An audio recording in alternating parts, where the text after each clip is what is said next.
देखो, एक तरफ तो ना आप लोग हो जो दिन रात लक्ष्मीकांत, स्पेक्ट्रम जैसी बुक्स में अपनी आंखें गड़ाए रहते हो। दिन का एक सेकंड भी वेस्ट नहीं होना चाहिए। गिल्ट आता है टाइम जब वेस्ट होता है। दोस्तों की पार्टियां, रिश्तेदारों में शादियां, न जाने इस एग्जाम की तैयारी में आपने क्या क्या अवॉइड किया है, क्योंकि आपको पता है मेरिट में अगर आना है तो एक एक नंबर की जो वैल्यू है वो कितनी ज्यादा है। लेकिन जब देखो आप ये देखते हो कि पॉलिटिशियंस के जो बच्चे हैं वो सीधा एमपी एमएलए की लाइन में लग जाते हैं, उन्हें किसी मेरिट में आने की आवश्यकता नहीं है, कोई एग्जाम क्लियर करने की आवश्यकता उन्हें नहीं है। और ये पॉलिटिशियंस के बच्चे कितना लग्जरी लाइफस्टाइल जीते हैं, किस पैसों से? आपके पैसों से, मतलब टैक्स पेयर्स के मनी से उनके पेरेंट्स ने करप्शन किया और उस करप्शन का पैसा यूज करते हैं पॉलिटिशियंस के बच्चे अपने लग्जरी लाइफस्टाइल के लिए। जाहिर तौर पे आपको खराब लगेगा, बहुत खराब लगेगा। सेम फीलिंग आई नेपाल के जेनजीज में, नेपाल के युवा लोगों में सेम फीलिंग आई थी कि पैसा हमारा, पॉलिटिशियंस हमारे पैसे को लूट रहे हैं और उनके बच्चे ऐश कर रहे हैं। और इसी फीलिंग की वजह से नेपाल में आया रेवोल्यूशन। उन्होंने एक ट्रेंड चलाया था, हैशटैग नेपोकिड्स, हैशटैग नेपोकिड्स। देखो, नेपाल में आग लगी लेकिन उसका जो धुआं है वो इंडिया में भी आया। हमें नेपाल जैसी रेवोल्यूशन नहीं चाहिए। हमें बिल्कुल नहीं चाहिए कि लोग पार्लियामेंट को आग लगाएं। नहीं, हमें अनार्की नहीं चाहिए। अगर देखो ऐसा देश में होगा तो फिर कौन इन्वेस्टमेंट करेगा? इंडिया मैच्योर कंट्री है, ये तो हम बिल्कुल भी स्वीकार नहीं कर सकते जैसा नेपाल में हुआ वैसा इंडिया में हो। लेकिन देखो, नेपोटिज्म रीजन बना नेपाल में प्रोटेस्ट का, तो हमें देखो सीधा सीधा नेपोटिज्म को दूर तो हमारे देश में करना पड़ेगा ना। चीजें हमारे देश में इवॉल्व होनी चाहिए। नेपाल जैसी एनार्की हमें नहीं चाहिए, स्टेबल देश चाहिए हमें। लेकिन जिस चीज की वजह से नेपाल में रेवोल्यूशन आया वो चीज हमें सिस्टमैटिक ढंग से हमारे देश में ठीक करनी होगी। क्या नाम है? नेपोटिज्म। नेपोटिज्म जो नेपाल के लोग, नेपाल के युवा लोगों ने हैशटैग ट्रेंड चलाया था ना, नेपो किड्स, मतलब नेपोटिज्म के बच्चे। नेपोटिज्म जो वर्ड है कहां से निकल के आता है? देखो, नेपोज एक लैटिन वर्ड है, एक लैटिन वर्ड है जिसका नाम है नेफ्यू से निकल के आता है। नेफ्यू मतलब भतीजा। पुराने समय में क्या होता था, चर्च में जो ये पोप वगैरह होते थे ना, ये अपने नेफ्यूज को यानी भतीजों को बड़ी बड़ी पोस्ट दे देते थे चर्च में, और वहीं से ये वर्ड निकल के आता है नेपोटिज्म। क्योंकि पोप अपने भतीजों को पोस्ट दे देते थे बिना मेरिट के, अपने रिश्तेदारों को आगे बढ़ाते थे।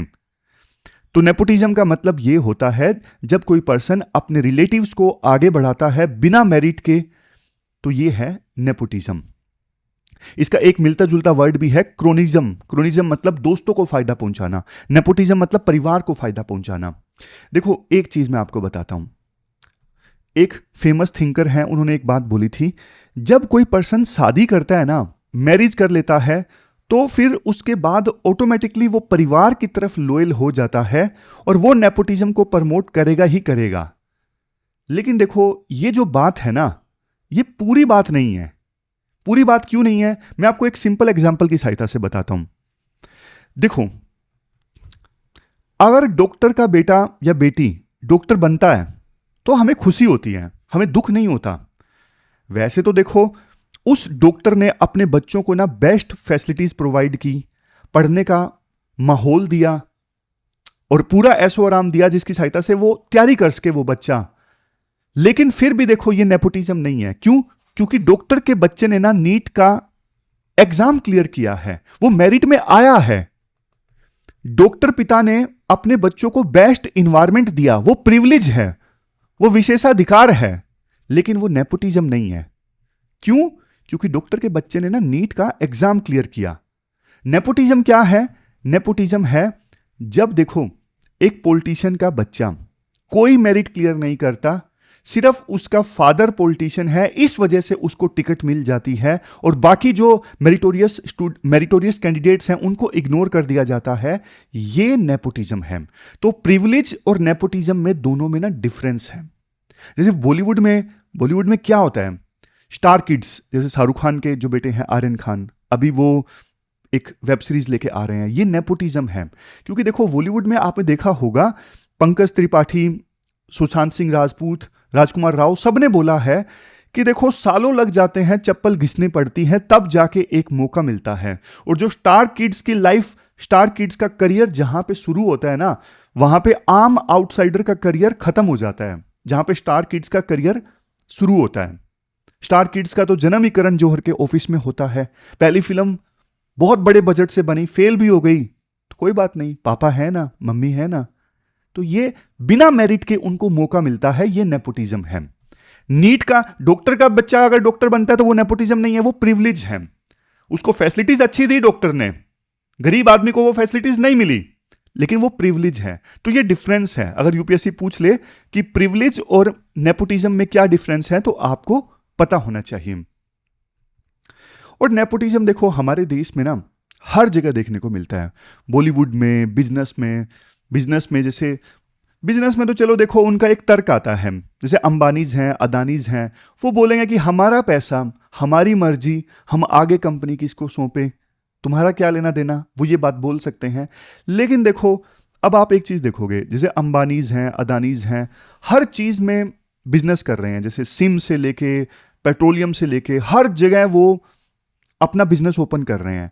तो क्या यहां पे मोनोपोली का डर नहीं है कि एक ही परिवार की मोनोपोली चलती रहेगी? क्या नए स्टार्टअप्स को मौका नहीं मिलना चाहिए? हालांकि देखो यहां से कंसेप्ट थोड़ा अलग डायमेंशन में जाता है, हम वहां नहीं जाएंगे। अभी आप अलग अलग डायमेंशन देखिए। जुडिशरी में देखिए कितनी लीगल डायनेस्टीज हैं, कोलिजियम सिस्टम है, और कोलिजियम सिस्टम में बिल्कुल ट्रांसपेरेंसी नहीं है। अभी चीफ जस्टिस ऑफ इंडिया थे, अब फॉर्मर हो चुके हैं, डीवाई चंद्रचूड़, उनके पिताजी थे सुप्रीम कोर्ट में। ये दीपक मिश्रा, मिश्राज के कितने लोग हैं सुप्रीम कोर्ट में आए, हाई कोर्ट में हैं। तो मतलब आपने शायद कभी इस चीज को नोटिस नहीं किया होगा, पत्रकारों को भी डर लगता है कि यार छापेंगे तो हो सकता है एक्शन ले लें, लेकिन बहुत सारी लीगल डायनेस्टीज हमारे देश में हैं। तो वो इसको बोलते हैं अंकल जज सिंड्रोम, मतलब मेरे अंकल जज हैं तो मुझे भी बनवा देंगे। और सबसे जो मेन जिस पे आज का आर्टिकल फोकस्ड है वो है पॉलिटिशियंस। देखो ये सबसे इंपॉर्टेंट है, पॉलिटिक्स में नेपोटिज्म क्यों? क्योंकि पॉलिटिशियंस जब इलेक्ट होते हैं ना, एमपी बनते हैं, एमएलए बनते हैं, मिनिस्टर बनते हैं, तो वो जनता का पैसा यूज करते हैं। यहां पे अगर कोई नेपोटिज्म की वजह से एमपी एमएलए बना, मिनिस्टर बना, वो असक्षम है, तो देश बर्बाद होगा, देश का नुकसान होगा नेपो किड्स की वजह से। ये दिक्कत है। बाकी जगह तो चलो ठीक है, फिर भी है, चलेगा, कोई बात नहीं, लेकिन पॉलिटिक्स में तो बिल्कुल भी नहीं होना चाहिए, क्योंकि ये देश का मामला है, ये हमारे देश के रिसोर्सेज का मामला है। मीडिया में भी नेपोटिज्म है बहुत ज्यादा। अच्छा, पॉलिटिकल नेपोटिज्म पे अगर हम फोकस करें, जैसे आप देख लीजिए कांग्रेस पार्टी का सबसे बड़ा एग्जाम्पल है, गांधीज पूरी डायनेस्टी चलती आ रही है, किसी और को मौका नहीं मिलता। नाम के लिए अभी मल्लिकार्जुन खड़गे अध्यक्ष हैं, लेकिन चलती किसकी है सबको पता है। आप बीजेपी देख लीजिए, बीजेपी जो परिवारवाद के खिलाफ बोलती है, अमित शाह के बेटे हैं जैसा। अब मुझे एक बात बताओ, किसी जैसा अगर अमित शाह के बेटे नहीं होते तो क्या यह मुमकिन होता कि वो बीसीसीआई के अध्यक्ष बन पाते इतनी छोटी उम्र में? कुछ मुमकिन नहीं होता यार। अभी सिंधिया के जो बेटे हैं, मध्य प्रदेश के ज्योतिरादित्य सिंधिया हैं, उनके बेटे भी मध्य प्रदेश क्रिकेट एसोसिएशन के अध्यक्ष बन गए इतनी छोटी उम्र में। क्या एक आम आदमी को यह मौका मिल सकता है? नहीं मिल सकता। राजनाथ सिंह के बेटे एमएलए हैं, और बहुत हैं, बीजेपी में भी है नेपोटिज्म। इसके अलावा दूसरी पार्टीज देख लीजिए यार, आप बिहार देख लीजिए, लालू प्रसाद यादव किस प्रकार से अपने बेटों को आगे बढ़ा रहे हैं, मुलायम सिंह यादव के बेटे अखिलेश यादव, हरियाणा में चौटालाज ठाकरे, जहां नजर घुमाओगे ना आपको नेपोटिज्म देखने को मिलेगा पॉलिटिक्स में। लेकिन ऐसा होता क्यों है? मतलब मैं आपसे अगर पूछूं, पॉलिटिशियंस अपने ही बच्चों को आगे क्यों बढ़ाते हैं, इतना ज्यादा नेपोटिज्म क्यों है? तो इसके देखो कुछ कारण भी हैं। सबसे पहले है इनसिक्योरिटी। पॉलिटिशियंस को ना, खास करके रीजनल पार्टीज को ना, ये डर लगता है, रीजनल पार्टीज के जो लीडर्स हैं ना उन्हें डर लगता है। डर क्या लगता है? अगर हमने किसी और को लीडर बना दिया पार्टी का, तो वो लीडर क्या करेगा? वो पार्टी तोड़ देगा।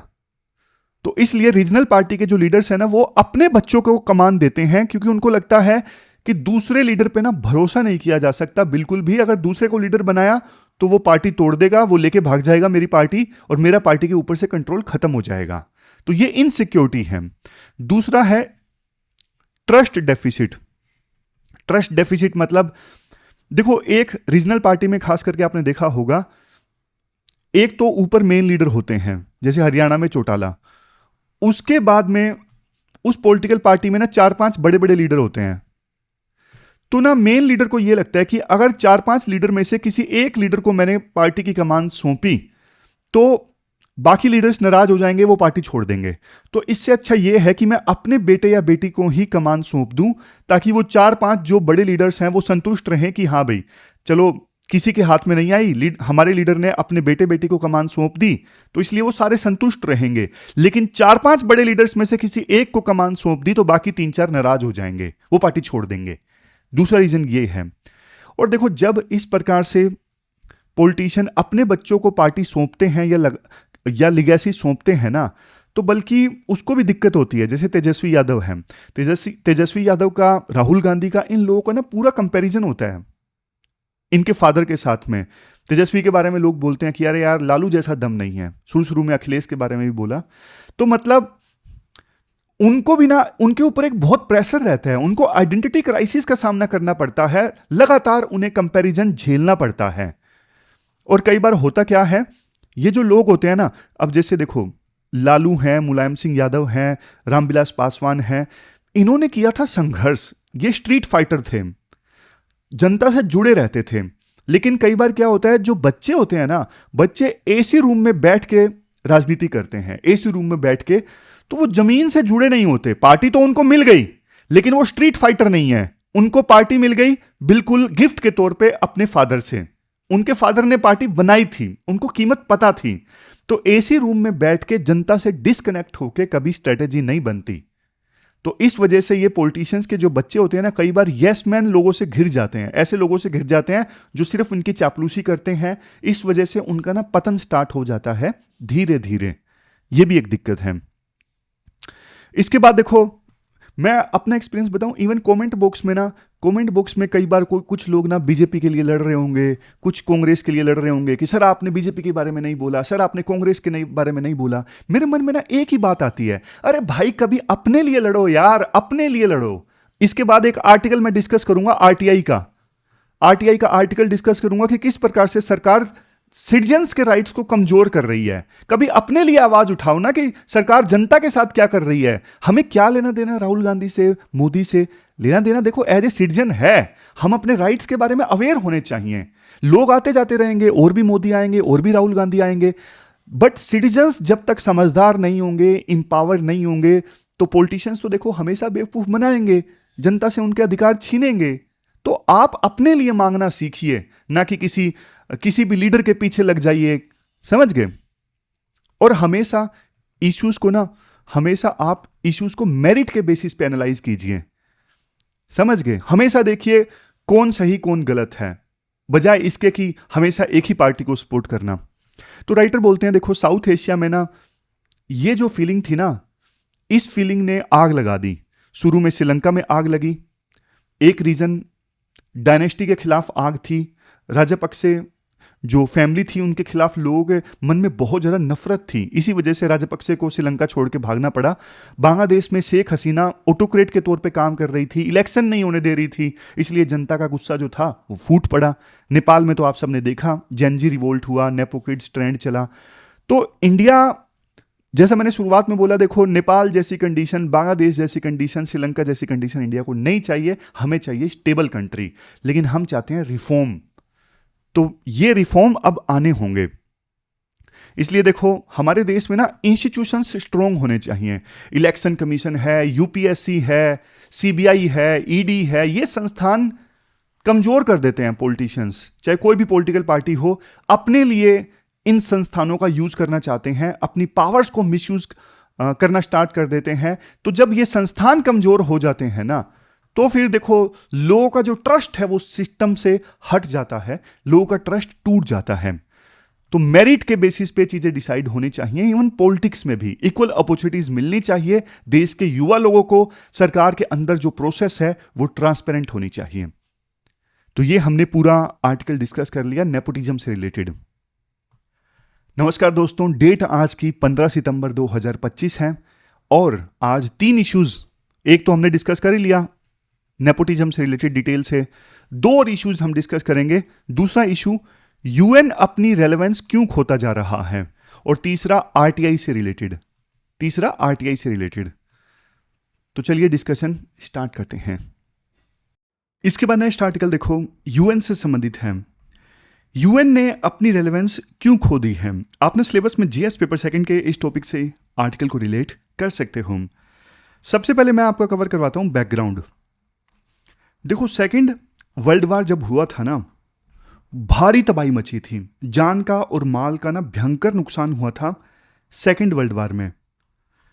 तो उसके बाद देखो, बड़े बड़े देशों के जो लीडर्स थे ना, वो आपस में मिले और उन्होंने डिसाइड किया कि यार हम ना थर्ड वर्ल्ड वार तो नहीं अफोर्ड कर सकते, तो हमें ना एक ऐसी संस्था बनानी चाहिए जो हमारे बीच में ना आपस में अगर डिस्प्यूट्स आ जाते हैं, लड़ाई हो जाती है, तो सुलझाने का काम करे, सामंजस्य स्थापित करने का काम करे।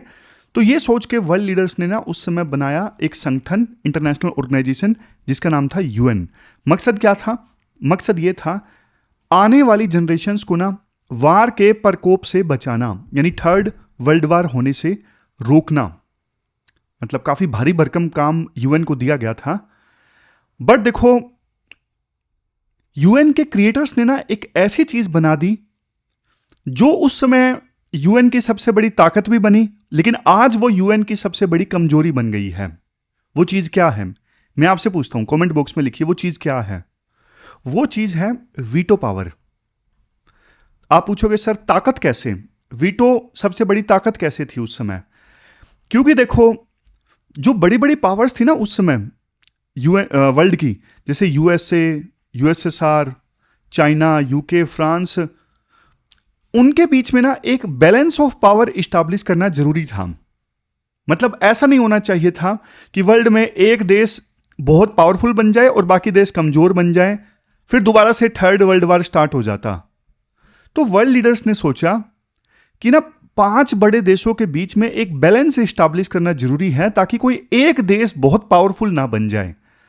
तो इसका सॉल्यूशन क्या था? इनको वीटो पावर दी जाए। आप बोलोगे सर वीटो पावर है क्या? वीटो पावर देखो एक सिंपल कंसेप्ट है। जैसे सिक्योरिटी काउंसिल में ना टोटल 15 मेंबर्स होते हैं, 5 तो परमानेंट है और 10 नॉन परमानेंट है। जो नॉन परमानेंट मेंबर्स हैं ना, ये तो रोटेशन बेसिस पे 2 साल के लिए चुने जाते हैं। लेकिन ये जो 5 परमानेंट मेंबर्स हैं, ये फिक्स हैं, US, UK, France, Russia, China. तो वीटो पावर का मतलब ये है, यूएन सिक्योरिटी काउंसिल में जब भी कोई इशू आता है ना पास होने के लिए, तो इन 5 में से कोई भी एक मना कर देना कि मेरी सहमति नहीं है इस इशू पे, तो फिर वो इशू पास नहीं हो सकता। इन 5 में से कोई एक भी मेंबर अगर मना कर दे तो ये सिंपल कंसेप्ट है वीटो पावर का। वीटो जो ये वर्ड है ना, इसका सिंपल मतलब होता है आई फॉरबिड। आई फॉरबिड मतलब मैं मना करता हूं। जब किसी ने वीटो पावर यूज कर ली, यानी मना कर दिया, तो वो इशू फिर वो वहीं खत्म हो जाता है, फिर वो पास नहीं होता। अब देखो, ये तो मैंने बता दिया कि क्यों आई थी वीटो पावर, ताकि बैलेंस ऑफ पावर स्टैब्लिश की जा सके और कोई एक देश बहुत पावरफुल ना बन जाए। अब मैं आपको बताता हूं कि वीटो की वजह से यूएन एक बिना दांत का टाइगर कैसे बन गया है, टूथलेस टाइगर कैसे बन गया है यूएन वीटो की वजह से। आप केस स्टडी देखिए, चलो मैं आपको स्लाइड में दिखा देता हूं। जैसे ये सबसे पहले, ये तो मैंने आपको बैकग्राउंड दिया ना, पहली स्लाइड पे ही ना रशिया का इशू दिया हुआ है। किसका इशू दिया हुआ है? रशिया का। देखो, रशिया ने ना 2014 में रशिया ने यूक्रेन का एक पार्ट, ये क्रीमिया हड़प लिया था। इसके बाद देखो, यूक्रेन रोता रोता गया यूएन के पास में, बचाओ बचाओ मेरा क्रीमिया हड़प लिया रशिया ने। तो यूएन के जो सेक्रेटरी जनरल थे ना उस समय, बान की मून, उन्होंने बोला अगर देखो रशिया अपनी वीटो यूज ना करे ना, तो हम कुछ कर सकते हैं। ये देखो कितना बड़ा मजाक है। मतलब ये कहना कि अगर रशिया अपनी वीटो यूज नहीं करता है तो हम कुछ कर सकते हैं।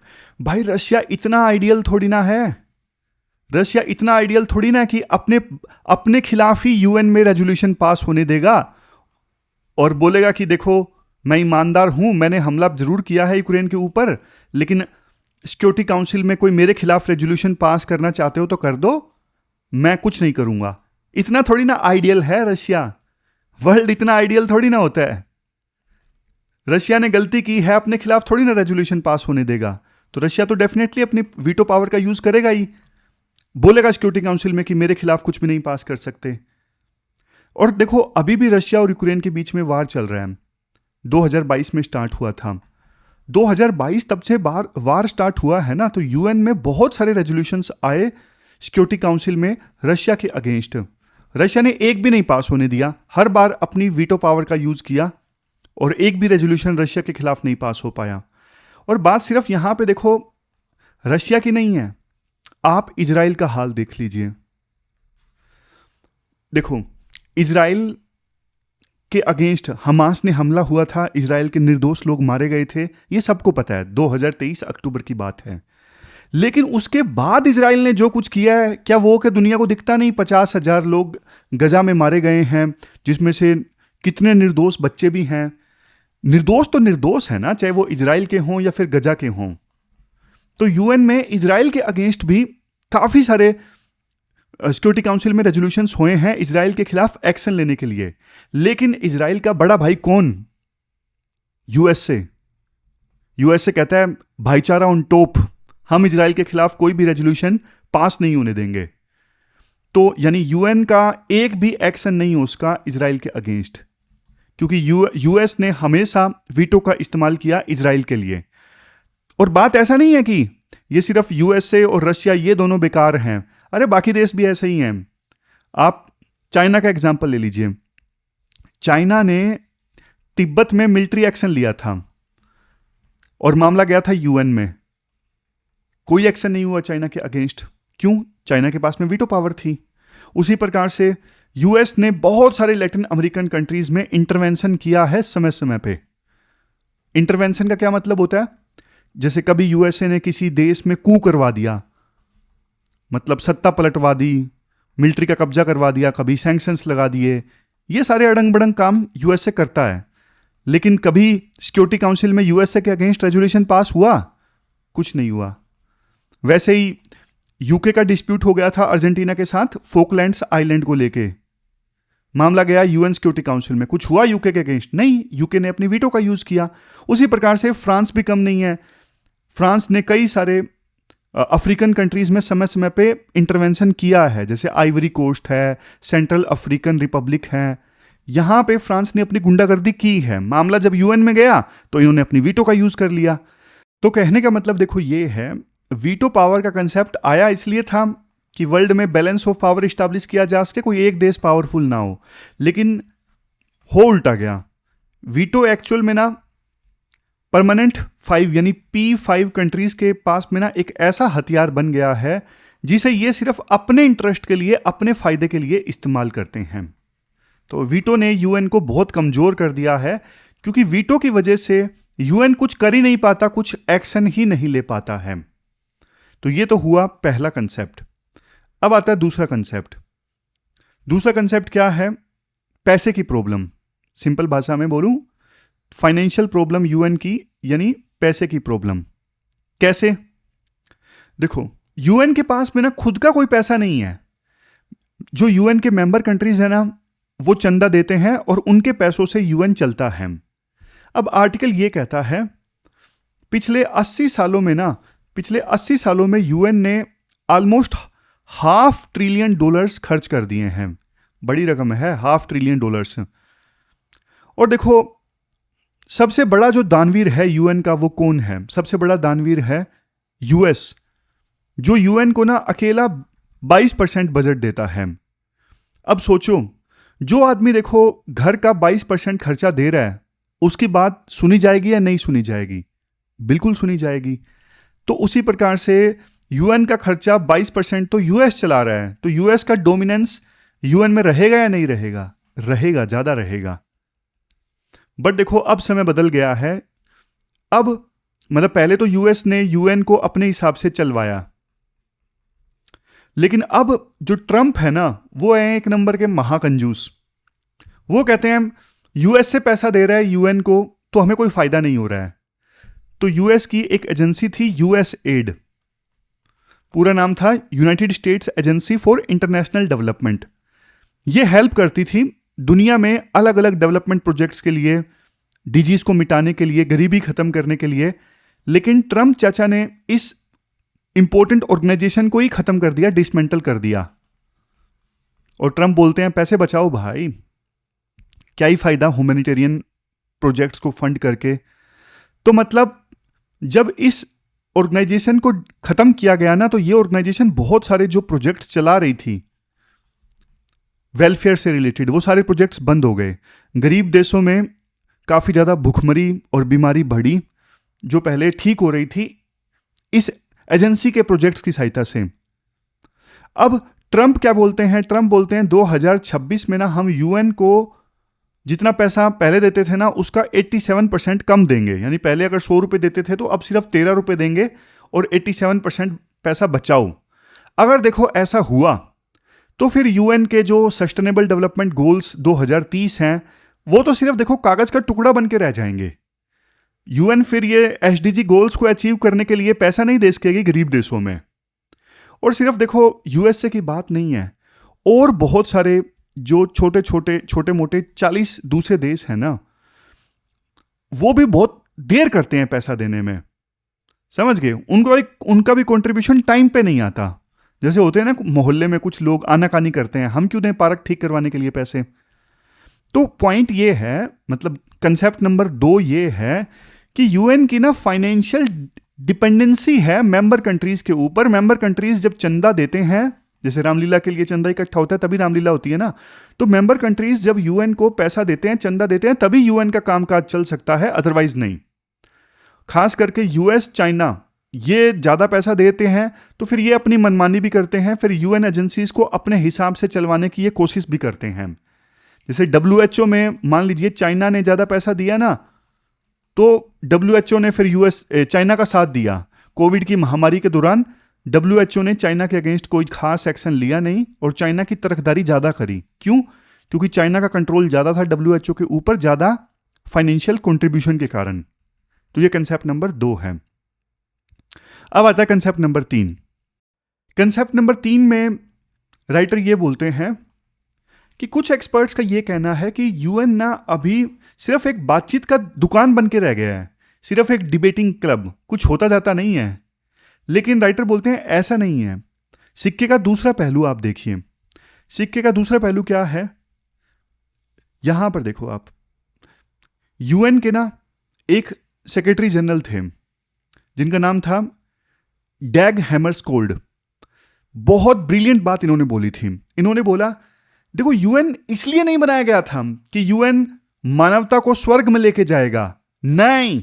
यूएन इसलिए बनाया गया था कि हमें ह्यूमैनिटी को नरक बनने से रोकना था। मतलब यूएन का काम आपको स्वर्ग ले जाने के लिए नहीं था, बल्कि नरक में गिरने से बचाने के लिए था। और वो काम यूएन ने किया है। यूएन ने वर्ल्ड वार 3 को रोका है। यूएन की एजेंसीज डब्ल्यूएचओ, यूनिसेफ और वर्ल्ड फूड प्रोग्राम, इन्होंने जमीन पे अच्छा काम किया है। भुखमरी मिटाने में बहुत सारे लोगों की जान इन्होंने बचाई है। चाहे वो पोलियो को खत्म करने की बात हो, रिफ्यूजीज को खाना देने की बात हो, यूएन ने कई मामलों में बहुत बढ़िया काम किया है।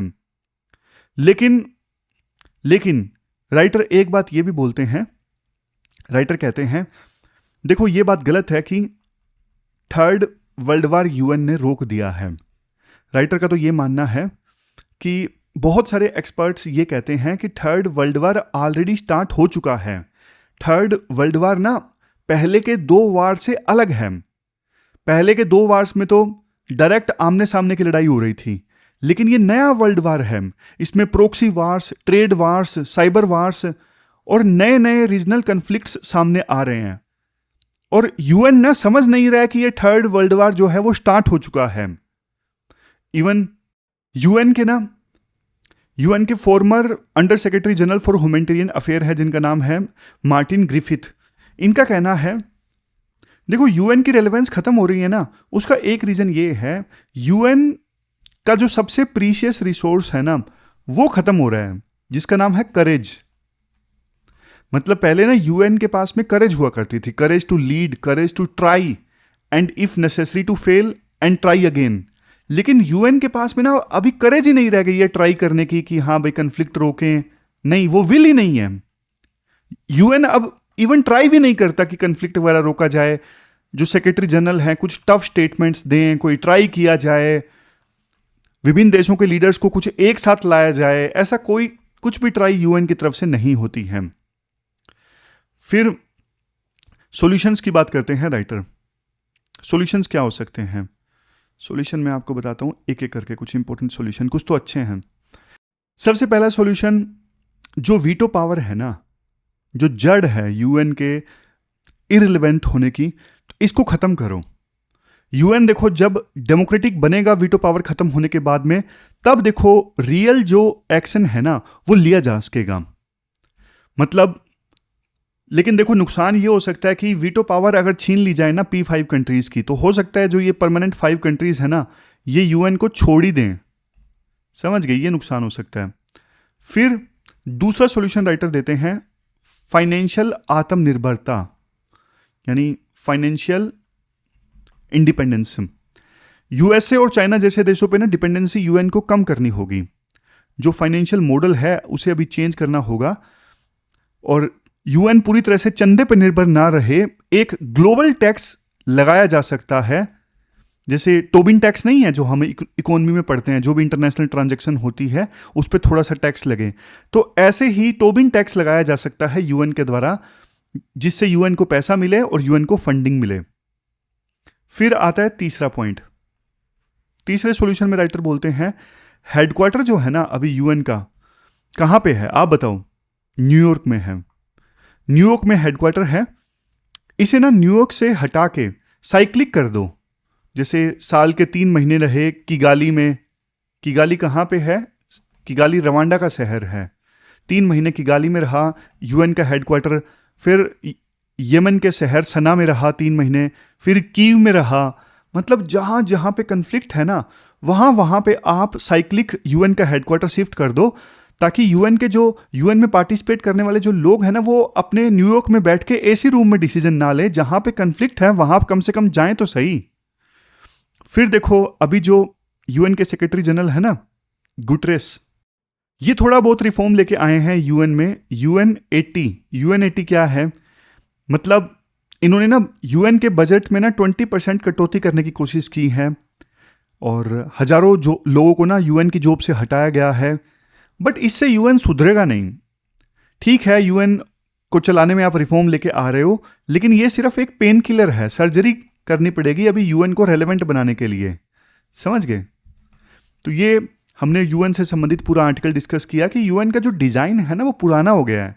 1945 की सिचुएशन के हिसाब से यूएन बना था, लेकिन 21वीं सेंचुरी की जो प्रॉब्लम्स है ना, terrorism, climate change, cyber warfare, इन सभी प्रॉब्लम्स को हैंडल करने के टूल यूएन के पास नहीं है। तो ये हमने पूरा आर्टिकल डिस्कस किया। चलते हैं आगे। इसके बाद नेक्स्ट आर्टिकल देखो, आरटीआई को कमजोर करने से संबंधित है। मतलब सरकार ने ना आरटीआई जो कि राइट टू इंफॉर्मेशन था, इसको राइट टू डिनाई इंफॉर्मेशन बना दिया है। कैसे? आपने सिलेबस में जीएस पेपर 4 के इस टॉपिक से और जीएस पेपर 2 गवर्नेंस जो है वहां से भी आर्टिकल को रिलेट किया जा सकता है। शैलेश गांधी ने यह आर्टिकल लिखा है। सबसे पहले देखो, मेरा ना एक बेसिक सवाल है आपसे, डेमोक्रेसी का मतलब क्या है? वही घिसी पिटी डेफिनेशन आपके दिमाग में आएगी। Rule by the people for the people of the people, मतलब जनता का, जनता के द्वारा, जनता के लिए। इसका मतलब देखो ये है, असली मालिक कौन है? असली मालिक है आप लोग, मैं, हम सब। सरकार कौन है? सरकार सिर्फ एक कस्टोडियन है। सरकार को हमने मैनेजर बनाया है देश को चलाने के लिए। हाँ या नहीं? है ना? हमने हमारे नुमाइंदे चुने, रिप्रेजेंटेटिव चुने इलेक्शन में, ताकि आप हमारी तरफ से हमको रिप्रेजेंट करते हुए इस देश को चला सको। आप ना एक एनालॉजी समझिए, मतलब सिंपल एग्जांपल समझिए। आप देखो एक कंपनी के मालिक हो और आपने ना एक मैनेजर को रखा, मतलब सरकार को रखा। जैसे मैनेजर रखते हो आप एक कंपनी चलाने के लिए, वैसे ही आपने सरकार को रखा है देश चलाने के लिए। तो कंपनी के मालिक तो आप हो ना। जब आप मैनेजर को बोलोगे कि भाई कंपनी का हिसाब किताब दिखा, तो आपके पास यह हक है या नहीं है? है। तो उसी प्रकार से आपके पास में यह हक है कि आप सरकार को बोलो कि भैया आप सरकार को कैसे चला रहे हो, हिसाब किताब दिखाओ। तो उसी के लिए तो आरटीआई है। लेकिन सरकार मना कर रही है कि नहीं, हम आपको हिसाब किताब नहीं दिखाएंगे। तो सरकार के पास देखो जो इंफॉर्मेशन है वो बाय डिफॉल्ट आपका हक है उस इंफॉर्मेशन पे, क्योंकि सरकार हमारे बिहाफ पे ही तो काम कर रही है। आरटीआई से कोई इंफॉर्मेशन मांगते हैं ना सरकार, हमें इंफॉर्मेशन देके कोई एहसान नहीं कर रही है, ये हक है हमारा। इवन देखो सुप्रीम कोर्ट ने भी बोल दिया था राजनारायण केस में कि जो राइट टू इंफॉर्मेशन है ना, ये फंडामेंटल राइट है।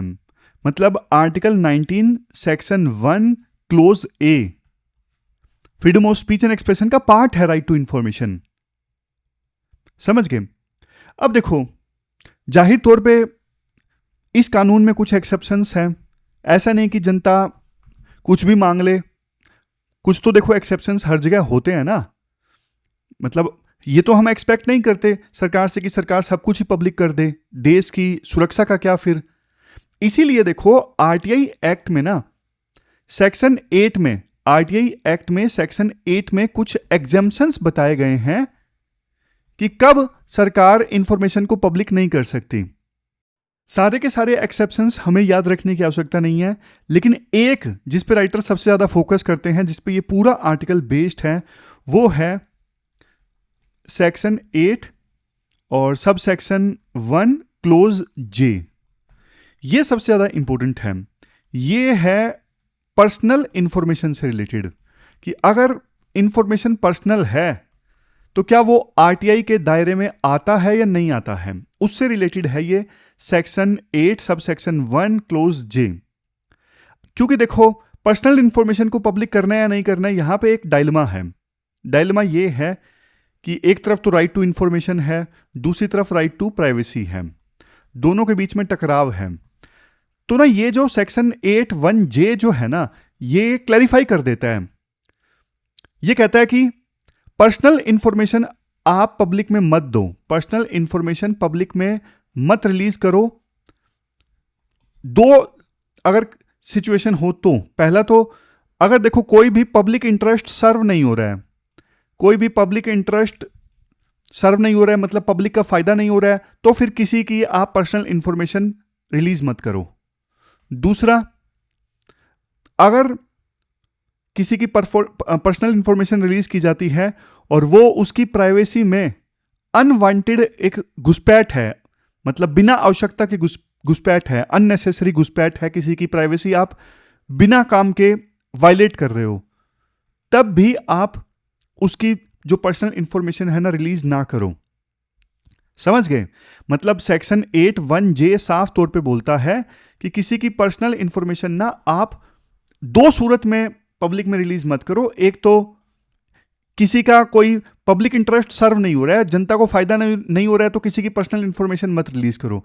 दूसरा, अगर वो किसी की प्राइवेसी में अनवारंटेड यानी अननेसेसरी बिना आवश्यकता के घुसपैठ है, तब भी आप किसी की जो इंफॉर्मेशन है वो रिलीज ना करो। बट देखो इसी सेक्शन में ना एक सबसे इंपॉर्टेंट बात लिखी गई है। वो क्या है? एक एसिड टेस्ट बताया गया है इस सेक्शन में। अगर देखो, अगर जो इंफॉर्मेशन पार्लियामेंट या विधानसभा डिनाई नहीं कर सकती ना, वहां पे कोई इंफॉर्मेशन रिलीज की जा सकती है, तो फिर वो इंफॉर्मेशन आरटीआई के तहत भी रिलीज की जा सकती है। मतलब समझ गए? जो इंफॉर्मेशन पार्लियामेंट या विधानसभा को डिनाई नहीं कर सकते, वो एक आम आदमी को भी डिनाई नहीं होनी चाहिए। सीधी सी बात है। ये बहुत इंपॉर्टेंट एसिड टेस्ट इस सेक्शन 8(1) जे में बता दिया गया था। बहुत पावरफुल लाइन है। मतलब एक आम आदमी को एमपी एमएलए के बराबर खड़ा कर दिया था इस लाइन ने कि जो इंफॉर्मेशन आप विधानसभा या पार्लियामेंट को मना नहीं कर सकते, फिर वो आम आदमी को भी मना मत करिए। जैसे आपको एग्जांपल देता हूं, जैसे एक ऑफिसर की ना प्रमोशन रिलेटेड डिटेल्स हैं, एक ऑफिसर की प्रमोशन रिलेटेड डिटेल्स हैं, क्या ये पर्सनल इंफॉर्मेशन है? अब वैसे तो देखो पर्सनल इंफॉर्मेशन होनी चाहिए, लेकिन अब देखिए यहां पे सेक्शन 8(1) जे ये क्या बोलता है? ये बोलता है कि पर्सनल इंफॉर्मेशन आप तब डिनाई कर सकते हो जब कोई पब्लिक इंटरेस्ट सर्व नहीं हो रहा हो। लेकिन अगर देखो करप्शन को रोकना है तो फिर उस पर्सन की जो प्रमोशन रिलेटेड डिटेल्स हैं वो तो पब्लिक में आनी चाहिए, तभी तो पता लगेगा। कि ऐसा तो नहीं कि सरकार ने यानी पॉलिटिशियंस ने उस ऑफिसर को फेवर करके पैसा लेके उसका प्रमोशन जल्दी कर दिया। तो यहां पे हमें करप्शन को रोकना है, इसलिए पब्लिक इंटरेस्ट सर्व हो रहा है, जनता का फायदा हो रहा है अगर उस ऑफिसर की प्रमोशन रिलेटेड डिटेल्स पब्लिक की जाती हैं तो। समझ गए? वैसे तो पर्सनल इंफॉर्मेशन है, लेकिन इसको रिलीज करने से पब्लिक को फायदा हो रहा है, तो इसलिए आरटीआई को जो प्रमोशन रिलेटेड डिटेल्स हैं वो रिलीज करनी पड़ेंगी, सीधी सी बात है। लेकिन अब दूसरा केस देखिए, उसी ऑफिसर का एक मेडिकल रिकॉर्ड है, उसी ऑफिसर का कोई पर्सनल मेडिकल रिकॉर्ड है जिसका जॉब से कोई लेना देना नहीं है। मतलब ऐसा कुछ नहीं है कि मेडिकल रिकॉर्ड के बेस पे उसकी जॉब लगी थी, नहीं, बस वो नौकरी के दौरान ही वैसे ही बीमार हो गया। तो क्या वो मेडिकल रिकॉर्ड अगर पब्लिक में रिलीज किया जाए तो इससे कोई फायदा होगा पब्लिक को? नहीं, कोई फायदा नहीं होगा। उस ऑफिसर का मेडिकल रिकॉर्ड उसकी पर्सनल लाइफ है, जो भी बीमारी है उसको, इसका सरकार से कोई लेना देना नहीं है। तो जो पब्लिक इंफॉर्मेशन ऑफिसर है ना, वो मना कर सकते हैं कि हम किसी ऑफिसर का मेडिकल रिकॉर्ड रिलीज नहीं करेंगे आरटीआई के तहत, क्योंकि इससे किसी पब्लिक को फायदा नहीं हो रहा है। तो ये दोनों केस मैंने आपको बता दिए। पहला केस प्रमोशन रिलेटेड डिटेल्स, दूसरा केस मेडिकल रिकॉर्ड का। देखा क्या हमने? ये देखा कि पब्लिक का फायदा हो रहा है या नहीं हो रहा है। पर्सनल इंफॉर्मेशन ऑफिसर यही देखता है। तो मतलब ना बहुत बढ़िया बैलेंस इस्टेब्लिश किया था आरटीआई एक्ट के सेक्शन 8(1)(j) में। इवन जो पुट्टास्वामी जजमेंट आया ना 2017 में, जिसने राइट टू प्राइवेसी को फंडामेंटल राइट करार दिया, तो उस जजमेंट की स्पिरिट को भी बना के रखा आरटीआई के इस सेक्शन ने। बहुत ही बैलेंस सेक्शन है ये कि पब्लिक इंटरेस्ट सर्व हो रहा है तो आप रिलीज करो, अदरवाइज मत करो। बहुत बढ़िया बैलेंस इस्टेब्लिश किया था। लेकिन राइटर बोलते हैं अब ना वो बैलेंस बिगड़ गया है। कैसे बिगड़ गया है? 2023 अगस्त में ना एक एक्ट आया, चुपके से एक्ट आया था, डीपीडीपी एक्ट। डीपी एक्ट पूरा नाम क्या? Digital personal data protection act 2023 में आया था। नाम से तो बड़ा अच्छा लग रहा है कि ये जो एक्ट है वो डेटा प्रोटेक्ट करेगा, बट देखो इसने ना, इस 2023 वाले एक्ट ने ना चुपके से आरटीआई एक्ट 2005 के इस सेक्शन को बदल दिया। सेक्शन 8(1)(j), जिसकी हमने अभी तारीफ की ना कि बहुत बढ़िया एक्ट था, बहुत बढ़िया बैलेंस इस्टेब्लिश किया था इस सेक्शन ने। तो डीपीडीपी एक्ट 2023 में आया और चुपचाप इस एक्ट ने आरटीआई में भी अमेंड कर दिया, और ये जो सेक्शन 8(1)(j) में बहुत बढ़िया बढ़िया बातें लिखी गई थी ना, उन सबको हटा के 6 शब्दों की एक लाइन लिख दी कि वो इंफॉर्मेशन हटाई जा सकती है, information which relates to personal information. Information which relates to personal information, ऐसी जो इंफॉर्मेशन है वो डिनाई की जा सकती है। अब सोच के देखो, 2023 के एक्ट से पहले आरटीआई का जो सेक्शन 8(1)(j) था ना, बहुत बढ़िया लाइन लिखी हुई थी। ये जो मैंने आपको बताया, इतना बढ़िया बैलेंस इस्टेब्लिश करके रखा था। पार्लियामेंट वाली लाइन लिखी हुई थी कि पार्लियामेंट और विधानसभा को जो इन्फॉर्मेशन डिनाई नहीं की जा सकती वो एक आम आदमी को भी नहीं की जा सकती। पब्लिक इंटरेस्ट की बात लिखी गई, बहुत बढ़िया बैलेंस इस्टेब्लिश किया गया था। लेकिन 2023 के इस एक्ट ने ना आरटीआई एक्ट को भी अमेंड कर दिया, और जो बैलेंस इस्टेब्लिश करके रखा था वो सारा उड़ा दिया। सिर्फ 6 शब्दों की एक लाइन लिख दी कि वो इंफॉर्मेशन जो पर्सनल इंफॉर्मेशन है उसको डिनाई किया जा सकता है।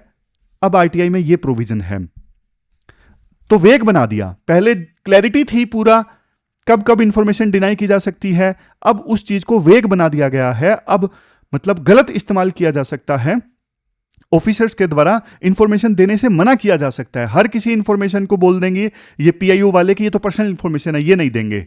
वो देखेंगे नहीं कि पब्लिक इंटरेस्ट सर्व हो रहा है या नहीं हो रहा है, कुछ नहीं देखेंगे, बस बिना सोचे समझे मना कर देंगे कि ये इंफॉर्मेशन तो पर्सनल इंफॉर्मेशन है।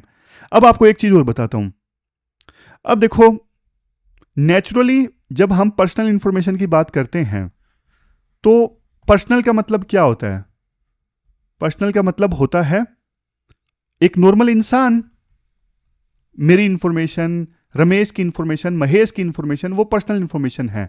लेकिन ये जो डीपी एक्ट आया था ना 2023 में, ये बोलता है कि पर्सन का मतलब यहां पे बहुत ब्रॉड है। पर्सन का मतलब सिर्फ इंसान नहीं है, इंसान तो मतलब है ही, इसके अलावा हिंदू अनडिवाइडेड फैमिली भी पर्सन का मतलब हो सकता है।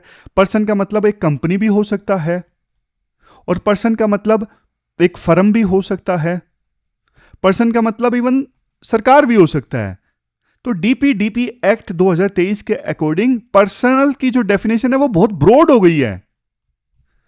मतलब अगर इस डेफिनेशन को हम माने ना, दुनिया की हर चीज पर्सनल इंफॉर्मेशन हो जाएगी।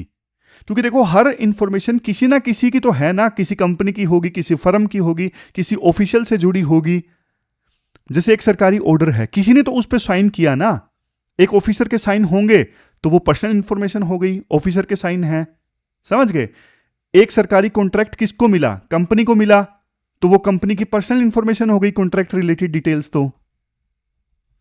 तो मतलब आरटीआई अब बन गया है राइट टू डिनाई इंफॉर्मेशन, क्योंकि 90% जो इंफॉर्मेशन है वो तो मना ही हो जाएंगी ना। अभी जो भी इंफॉर्मेशन मांगेगा बोलेगा ये तो कंपनी की इंफॉर्मेशन, पर्सनल इंफॉर्मेशन है, बोल देंगे फर्म की पर्सनल इंफॉर्मेशन है, सरकार की पर्सनल इंफॉर्मेशन है, कुछ भी बोल देंगे। तो 90% इंफॉर्मेशन अब डिनाई हो जाएगी आरटीआई के तहत, हो भी रही है। मतलब 2023 का एक्ट था। और एक और लाइन लिखी हुई है इस डीपीडीपी एक्ट 2023 में, यह लिखा गया है कि जो इस प्रोविजन को वायलेट करेगा ना, मतलब पर्सनल इंफॉर्मेशन लीक करेगा, जैसे पीआईओ है, पब्लिक इंफॉर्मेशन ऑफिसर से हम इंफॉर्मेशन मांग रहे हैं और उसने गलती से किसी की पर्सनल इंफॉर्मेशन दे दी, तो फिर उस पे ना 250 करोड़ का, सच में ये लिखा हुआ है 250 करोड़ तक का फाइन लगाया जा सकता है। तो देखो, एक पीआईओ बेचारा क्या करेगा? पब्लिक इंफॉर्मेशन ऑफिसर से आप इंफॉर्मेशन मांगोगे तो उसको थोड़ा भी डाउट होगा ना, यार ये पर्सनल इंफॉर्मेशन हो सकती है, तो वो मना कर देगा। थोड़ा सा भी डाउट होगा, इवन डाउट नहीं भी होगा तो भी वो मना कर देगा। क्यों मना कर देगा? क्योंकि उसको पता है मैंने भाई एक भी गलती कर दी तो मेरे ऊपर तो 250 करोड़ का फाइन लगा देंगे ये, यूं बोल के कि आपने पर्सनल इंफॉर्मेशन लीक कर दी। तो पीआईओ अब ज्यादातर इंफॉर्मेशन को लिए नो ही बोलेगा। पीआईओ क्यों 250 करोड़ का रिस्क उठाएगा? उसका क्या ही जा रहा है, वो बोल देगा कि नहीं नहीं नहीं, ये इंफॉर्मेशन नहीं देंगे, पर्सनल इंफॉर्मेशन है। वो 250 करोड़ का रिस्क थोड़ी ना लेगा। समझ रहे हो? तो ये जो एक्ट आया है ना, इसका बदलाव जानते हो क्या होगा? जो पब्लिक मॉनिटरिंग है ना, अब बहुत ज्यादा कम हो जाएगी। करप्शन को रोकने के लिए बेस्ट एजेंसी कौन है? कोई बोलेगा सीबीआई, कोई बोलेगा लोकपाल, कोई बोलेगा विजिलेंस। नो दोस्तों, नो। सबसे बड़ा जो एजेंसी है ना करप्शन को रोकने के लिए, वो है हम सब लोग, यानी जनता। और इसके लिए आरटीआई हमारा सबसे बड़ा हथियार था करप्शन को रोकने के लिए। अब हमसे वो जो हथियार है वो छीन लिया गया है। ये जो एजेंसीज है ना, सीबीआई, लोकपाल, ये तो वैसे भी सरकार की कठपुतली के तौर पे काम करती हैं। तो एक तो ये इंपैक्ट होगा। दूसरा इंपैक्ट क्या होगा? इवन जो जरूरी इंफॉर्मेशन है ना, वो भी अब डिनाई कर दी जाएगी। जो नेसेसरी इंफॉर्मेशन है वो भी अब मना कर दी जाएगी पीआईओ के द्वारा। जैसे आप ना अपनी करेक्टेड मार्कशीट मांगना चाहते हो, करेक्टेड मार्कशीट मांगना चाहते हो सरकार से, तो पीआईओ बोलेगा सॉरी बेटा, ये पर्सनल इंफॉर्मेशन है। आप बोलोगे अंकल मैं ही हूं, दे दो, मेरी इंफॉर्मेशन है, मुझे जरूरत है, फॉर्म भरना है। वो नहीं देगा। मतलब जरूरी इंफॉर्मेशन भी अब डिनाई कर दी जाएगी। फिर तीसरे नंबर पे है, इससे होगा क्या? करप्शन की खुली छूट मिल जाएगी। करप्शन की खुली छूट मिल जाएगी। आर्टिकल में एक कोट दिया गया है, it makes it the easy thing to be corrupt. मतलब जैसे राजस्थान में मान लीजिए किसी ने इंफॉर्मेशन मांग दी कि किन किन को पेंशन मिली है, वो डिटेल आप पब्लिक करो। पीआईओ मना कर देगा, नहीं ये तो पर्सनल डिटेल्स हैं, किसको पेंशन मिली किसको नहीं मिली, पर्सनल इंफॉर्मेशन मैं कैसे लीक कर दूं? तो भैया पता ही नहीं लगेगा कि पेंशन लिस्ट में कौन कौन फर्जी ढंग से पेंशन हासिल कर रहा है। समझ रहे हो? तो ये वाली बात है। अब देखो, इसके बाद ना राइटर बहुत इंपॉर्टेंट बात बोलते हैं। राइटर कहते हैं कि देखो, कुछ समय पहले ना सरकार ने आरटीआई एक्ट में फेरबदल किया था। फेरबदल जैसे जो इंफॉर्मेशन कमिश्नर हैं उनका टेन्योर वगैरह चेंज किया गया था, उनकी सैलरी वगैरह, ये सब चीज़ें की गई थी। तो उस समय ना काफ़ी शोर मचा था, बवाल हुआ था। बट इस बार तो शांति है, कोई भी क्वेश्चन ही नहीं उठा रहा है, क्योंकि इस बार जो ये अमेंडमेंट आया है ना, ये डेटा प्रोटेक्शन की आड़ में आया है। डेटा प्रोटेक्शन की आड़ में आया है। एक तरफ जनता खुश हो रही है कि देखो डीपीडीपी एक्ट आ गया, डेटा प्रोटेक्ट अब हमारा होगा, हमारा प्रिवेसी मेंटेन रहेगी। जनता तो ये सोच रही है, उन्हें ये नहीं पता कि इस एक्ट की आड़ में आरटीआई को कितना कमजोर कर दिया गया है। ये जनता भी समझ ही नहीं रही है, क्योंकि देखो वो जनता ये भूल जाती है कि पब्लिक लाइफ में जो ट्रांसपेरेंसी है वो कितनी ज्यादा जरूरी है। तो हमें क्या करना चाहिए, लास्ट में राइटर सॉल्यूशन भी देते हैं, हमें क्या करना चाहिए। ये देखो, सबसे पहले देखो, मीडिया और सिटीजन्स के लिए जरूरी है कि इस पे चर्चा किया जाए, डिबेट किया जाए, सोशल मीडिया पे लिखा जाए। दूसरे नंबर पे पॉलिटिकल अकाउंटेबिलिटी, पॉलिटिकल पार्टी से उनके मैनिफेस्टो में लिखवाओ कि वो इसको रिवर्स करेंगे। कांग्रेस पार्टी या फिर दूसरी पार्टीज हैं, उनसे लिखवाया जाए कि वो इसे बदलेंगे, ठीक करेंगे। फिर नेक्स्ट है पब्लिक ओपिनियन, मतलब एक स्ट्रॉन्ग पब्लिक ओपिनियन बनाना होगा, प्रेशर क्रिएट करना होगा सरकार पे।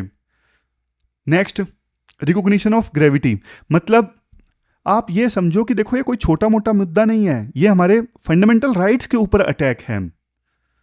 लास्ट में देखो, कंक्लूजन में राइटर ये बोलते हैं, पहले जो आरटीआई हुआ करता था अब हो गया आरडीआई, यानी राइट टू डिनाई इंफॉर्मेशन।